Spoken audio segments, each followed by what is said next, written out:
Les deux mulets. Dans ce beau pays, il y a une chose qui est extraordinaire, c'est que ce royaume n'a pas encore connu la révolution mécanique. Il n'y a donc pas de routes goudronnées, de camions pour les marchandises, il n'y a pas de voitures, de motos ou autres engins à moteur qui pétaradent et font du bruit.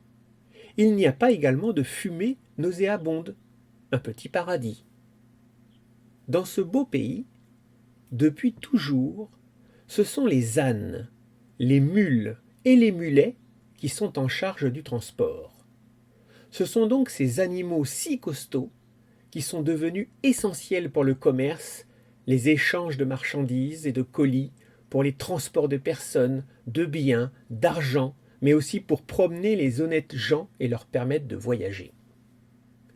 Au milieu de la campagne, deux mulets avancent, chacun avec des fardeaux bien différents.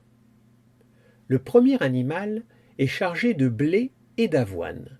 Il faut dire qu'il travaille pour le meunier. L'autre animal a sur son dos des sacs d'or, car il porte l'argent récolté dans les campagnes et il est fier. Il regarde même le mulet chargé des céréales avec mépris, car lui, sa marchandise, c'est autre chose. Cela a de la valeur. Il est heureux de porter l'argent du royaume. Il marche d'un pas relevé. À chaque fois que les deux mulets traversent un village, il exige que l'on fasse sonner les trompettes pour que les habitants admirent ces pièces d'or sur son dos qui brillent de mille éclats. À force d'ameuter sur son passage, le bruit court partout qu'il y a deux mulets qui transportent des choses. Le premier est peu intéressant, car il porte des sacs d'avoine et de blé.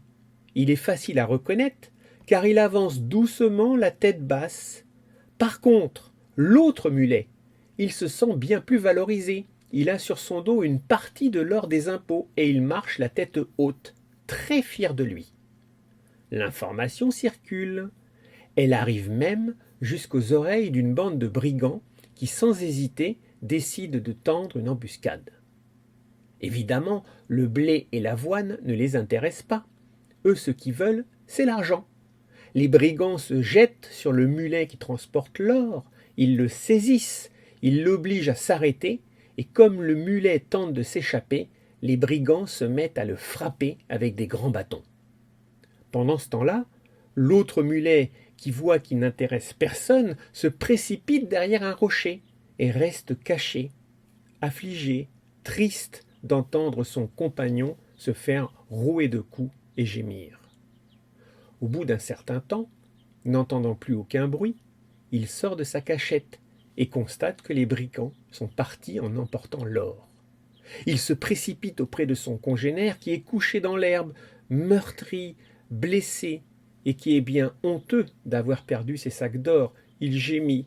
« Oh, ma tête, mon corps, mes jambes, j'ai terriblement mal, et toi qui me suivais avec tes sacs d'avoine et de blé, dès que le danger est arrivé, tu t'es enfui, tu m'as abandonné. »« Oh, mon ami, lui répond le mulet qui transporte le blé et l'avoine, il faut que tu saches que parfois il n'est pas bon d'avoir un emploi de haute qualité.